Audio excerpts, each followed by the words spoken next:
ministerial statements. Honourable members, the following ministers have given notice to make ministerial statements under Standing Orders 40. 1. Minister for Forestry. 2. Minister for Agriculture, Waterways and Environment. And 3.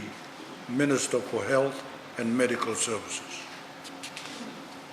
Honourable members, the ministers may speak for up to 20 minutes. After each minister, I will then invite a response from the leader of the NFP or his designate to speak for 5 minutes. There will be no other debate. I now call on the Minister for Forestry, the Honourable Osea Naiqamu, to deliver his statement. You have the floor, sir. The Honourable Speaker, Honourable Prime Minister and Honourable Government Members of Parliament, Honourable Members of the Opposition, ladies and gentlemen. Honourable Speaker said, I rise to deliver my ministerial statements to inform this August House about the Ministry of Forestry's ongoing COVID-19 response and TC Herald's housing rehabilitation efforts. I wish to start by extending my best wishes to our brothers and sisters of the Islamic faith on the occasion of Eid al-Fitr. Eid Mubarak to you all. Honourable Speaker, I am honoured to share today the government's efforts in the forestry sector to help address the impact of COVID-19 and the natural disasters that have befallen our beloved nation. As many may recall, Fiji was struck by 3 tropical cyclones in the form of Sarai, Tino, and Harold within a span of 5 months. Their cumulative impact, coupled with a global pandemic, is nothing short of devastating. These disasters have left thousands of Fijians jobless, homeless, and penniless through no fault of theirs. In the history of our nation, Fijians have survived many disasters. We have shown resolve and resilience, but never have we encountered such a lethal combination. COVID-19 in particular is a pandemic of historic proportions. It turned our lives upside down in a matter of days. It did the same to the rest of the world. And like the rest of the world, we are still reeling from its impacts. But this Honourable Speaker say is where real leadership comes in. This is where genuine, wise, intelligent, and compassionate national leadership is propelled to the fore. The Fiji First government, led by our God-anointed Prime Minister, Honourable Burenge Bainimarama, demonstrated very early that it has unmatched capability to put in place measures to cushion the impact of these combined disasters. It depicts that he has the fortitude and agility to handle difficult situations. The world can attest to the results of our decisive actions. COVID-19 affected patients were contained to only 18, 15 of whom have since recovered. No fatalities. I repeat, no fatalities. I join the honourable members of the House in conveying our sincere and profound appreciation to our health workers and all those in the front line, including our discipline services. Many made significant sacrifices, staying away from home for weeks and months to keep the rest of us safe. They are national heroines and heroes. Honourable Speaker say this achievement will go down in the annals of our history as a people. Fijians rallying together to contain the pandemic and succeeding. What a remarkable achievement. Honourable Speaker say our attention is now firmly focused on our economy. We must do all we can to reignite our businesses and trade, to create employment opportunities and allow our people who lost their jobs to secure the basic necessities of life, including putting food on the table. Every sector must count. The forestry sector has taken its hardest hit, even before COVID-19. The sector has always been at the mercy of the weather. Prolonged rainy weather means little or no operations at all. This has always been the case year in and year out. It is little wonder that the sector languishes at the lower end of the economic spectrum in comparison to the other sectors. However, COVID-19 and the natural disasters are providing an opportunity to recalibrate the sector. There is a glimmer of hope. In fact, in the maritime zone, where there are several pine schemes, timber from the trees that were planted 3 to 4 decades ago are now the main product with which we are using to rebuild houses damaged by the natural disasters. The ministry has developed portable sawmills to the islands to harvest the fallen trees. Time is of the essence when trees are damaged by the elements. These trees are being treated and repurposed to rebuild houses. The ministry is working with the Fiji Pine Trust, the Ministry of Rural and Maritime Development, and the Ministry of Housing and Community Development. In Kandavu alone, a total of 300 homes were completely destroyed, and a further 586 homes were partially destroyed.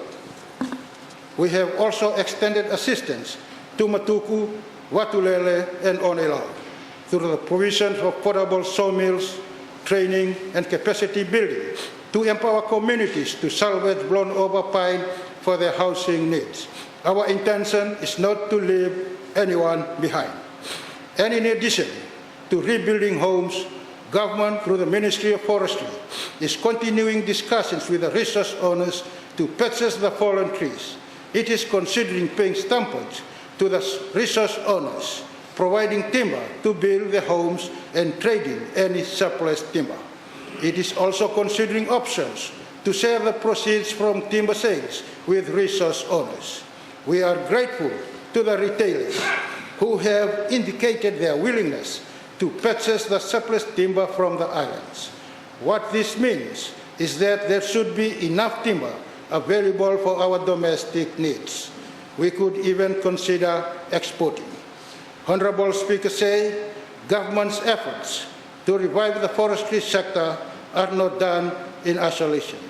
I'm happy to inform the August House that the ministry has been consulting with stakeholders to understand their challenges and help address this together. We will continue to build on the recovery strategies.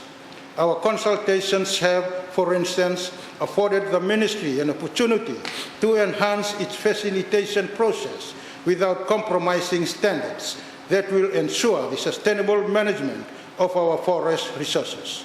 At the same time, the ministry is continuing Fiji's tree planting initiative. Honorable Speaker said, in the past 15 months since His Excellency the President launched Fiji's tree planting revolution, we have planted over 1.9 million trees and mangroves.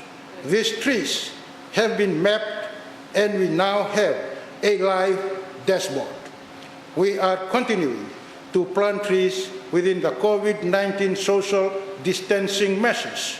We aim to progress in earnest in the new fiscal year.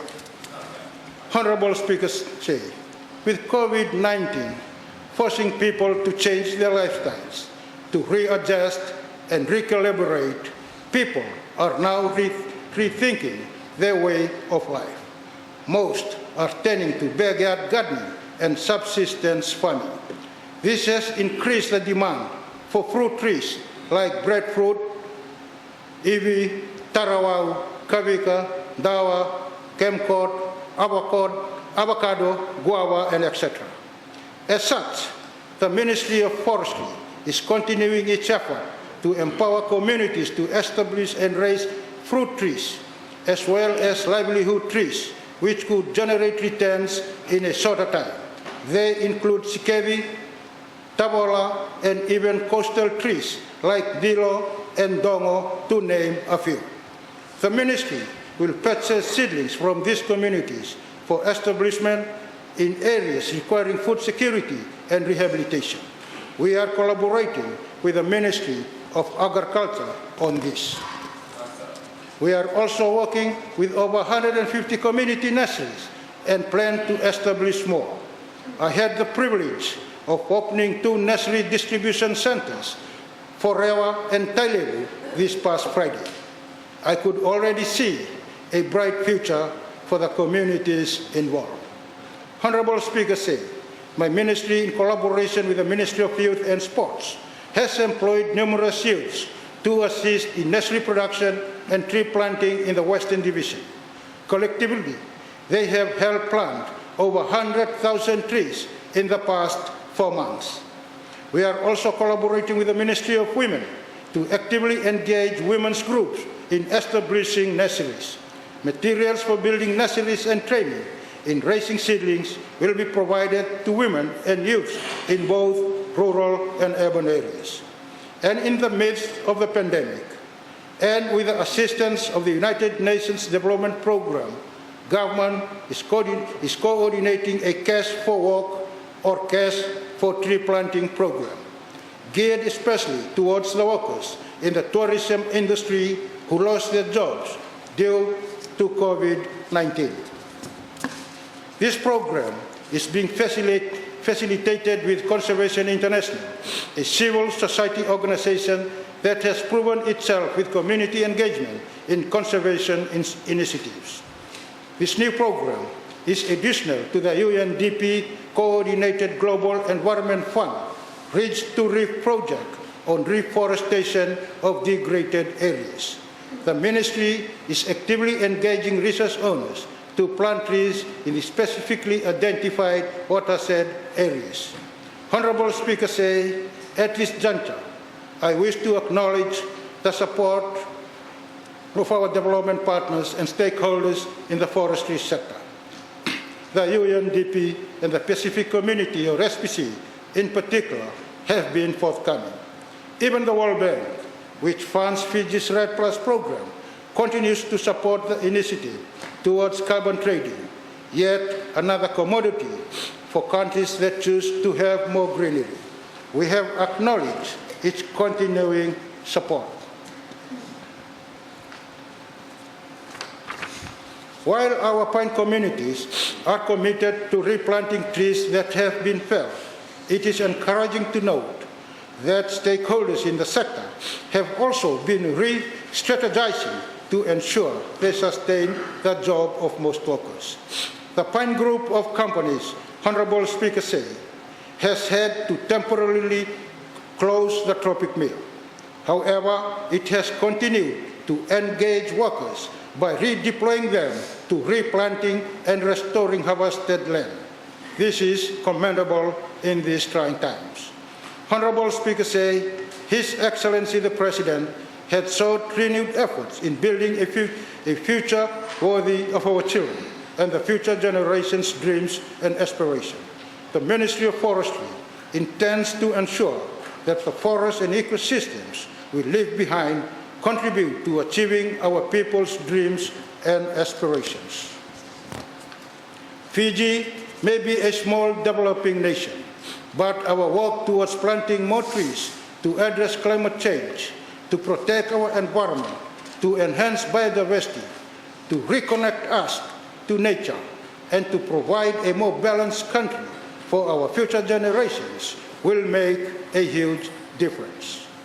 Now, more than ever, we need to plan for the new normal.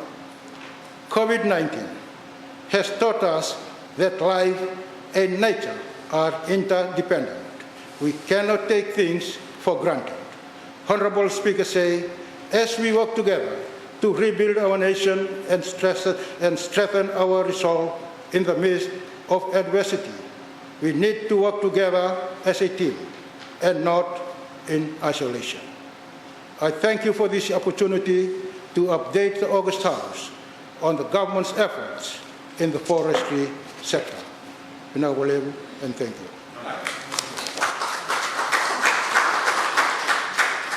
I thank the Minister for Forestry for his ministerial statement, and now give the floor to the Honourable Leonora Gergertimbo. You have the floor, ma'am. Thank you very much, Honourable Speaker, and I thank the Honourable Minister for the statement. Honourable Speaker, I note that the government has revived with gusto the desire to plant 15 million trees, and that is welcome. And I understand that the community in Ndrawa, in Vunualevu, is, or by now was, benefiting from the Qantas purchasing carbon credits from them. But it's funny that this August House has no eyes over that project, over how that project is is being managed or indeed being regulated. And I note that in April 2022, Conservation International put out a commissioned report on REDD+ emissions reduction program called Benefit Sharing Plan. Unsurprisingly, the matrices, Mr. Speaker, in the document lead with the private sector as beneficiaries, and this is where the problem lies. On this issue, NFP has stated before that cues must be taken from the Fair Share of Mineral Royalties Act, which was passed last year. And we need to see an amended and expanded bill for native and freehold landowners to capture forest carbon rights and blue carbon, encompassing of landowner-governed mangroves, salt marshes, and seagrasses. Again, I stress that this is something that the government of Germany, via GIZ, should aggressively support, as it has done all these past years. In April, Mr. Speaker, a report by Conservation International, I note that some of the issues we highlighted have been addressed, but the Minister, I hope, should tell us how the draft climate change bill, for which all the hype around seems to have vanished into thin air, and his ministry's forest bill, all align seamlessly so that there is no duplication or overlaps of oversight. And I am expecting that the Honourable Minister will table that as soon as possible as an explanation to the people about the Conservation International report. And I thank you for that opportunity, Mr. Speaker. Minaka. Thank you. Honourable members, as you know, there is no vote after that ministerial statement and the response. And on that note, we will take a break for morning tea.